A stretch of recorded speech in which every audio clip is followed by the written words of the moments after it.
Adelaide का ये सुनहरा मैदान, इसी सुनहरी धूप के बीच दोनों टीमों के कप्तान अब टॉस के लिए मैदान में थे।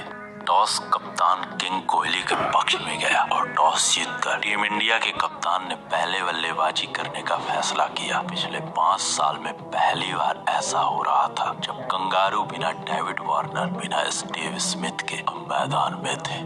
टीम इंडिया के लिए ये चुनौती इस हालात में भी आसान नहीं थी, क्योंकि कंगारुओं के पास अभी भी विश्व का सबसे मजबूत गेंदबाजी क्रम था और इसी गेंदबाजी क्रम को लीड कर रहे थे मिचेल स्टार्क, पैट कमिंस जैसे दिग्गज गेंदबाज जो दुनिया में किसी भी परिचय के मोहताज नहीं थे। दुनिया जिनके नाम से भय खाती थी। टीम इंडिया की ओर से पारी की शुरुआत कर रहे थे द क्लासी केएल राहुल और मुरली विजय। वहीं कंगारुओं की ओर से पहला ओवर फेंकने को तैयार थे मिचेल स्टार्क। पहला ओवर सफल खेलने के पश्चात दूसरे ओवर में टीम इंडिया को पहला झटका लगा जब जॉस हेजलवुड ने केएल राहुल को पवेलियन भेज टीम इंडिया से अपना प्रथम सवाल पूछ लिया। मैच 15 के स्कोर पर टीम इंडिया अपने दोनों ओपनर्स को खो चुकी थी। इन विकट परिस्थितियों में टीम इंडिया के कप्तान और टीम इंडिया की नई दीवार चेतेश्वर पुजारा टीम इंडिया को संभालने का प्रयास कर रहे थे। दिन का पहला सेशन खत्म हो चुका था और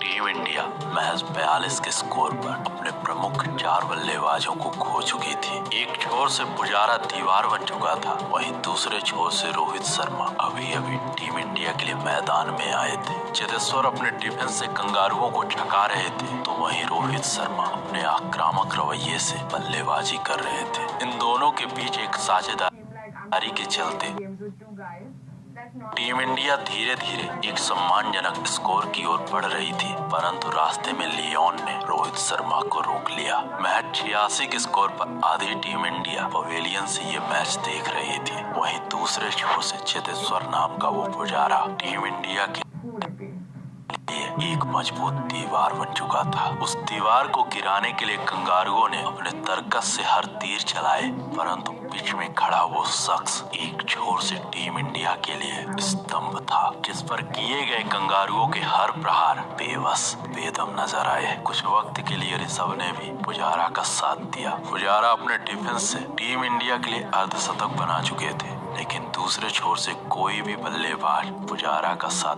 देने को तैयार नहीं था। Team India back to back अपने विकेट खो रही थी। अब टीम इंडिया का स्कोर था 190 पर 7 विकेट। कंगारू गेंदबाज पुजारा पर अटैक कर रहे थे, परंतु अंगद के पैर की तरह जम चुका वो शख्स हर बाउंसर का जवाब अपने डिफेंस से दे रहा था। दिन का खेल खत्म होते होते किंग पुजारा का शतक आ चुका था और टीम इंडिया का स्कोर 250 के करीब जा पहुंचा। आखिरकार इस एक रनआउट के चलते पुजारा का विकेट गिरा। पुजारा ने 246 गेंदों का सामना करते हुए कंगारुओं के सामने महत्वपूर्ण 123 रन बनाए। ये रहा टीम इंडिया के बल्लेबाजों का स्कोर कार्ड। टीम इंडिया की ओर से सर्वाधिक 246 गेंदों में चेतेश्वर पुजारा ने 123 रन बनाए। टॉस जीतकर पहले बल्लेबाजी करने का फैसला लगभग टीम इंडिया पर भारी पड़ चुका था, क्योंकि एक दिन का खेल खत्म होने के पश्चात टीम इंडिया मैच 250 रन बना पाती है। ऐसे में अब सबको इंतजार था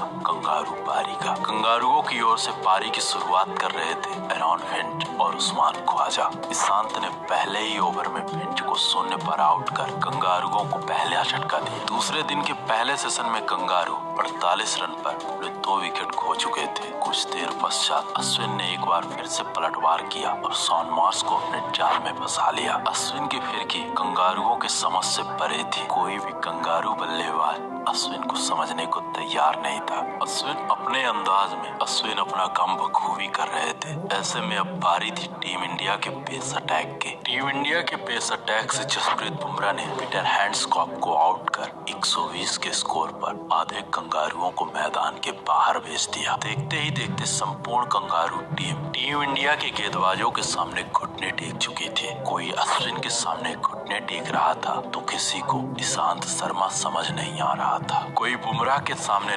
नतमस्तक था तो कोई मोहम्मद शमी के सामने सिर झुकाकर खड़ा था। ट्रेविस हेड ने निचले क्रम के बल्लेबाजों के साथ मिलकर कंगारुओं को संभालने का प्रयास किया, परंतु कंगारू टीम के समस्त सदस्य 235 के स्कोर तक ऑल आउट हो चुके थे। ये रहा कंगारू बल्लेबाजों का स्कोर कार्ड। ट्रेविस हेड ने कंगारुओं के लिए सर्वाधिक 72 रन बनाए। बाकी कोई भी कंगारू बल्लेबाज एक बड़ी पारी खेलने में असमर्थ रहा। वहीं टीम इंडिया की ओर से सबसे सफल गेंदबाज जसप्रीत बुमराह और रविचंद्रन अश्विन रहे। दोनों ने 3-3 विकेट निकालकर कंगारुओं की कमर तोड़ दी। अब टीम इंडिया के सामने 15 रनों की एक बढ़त थी।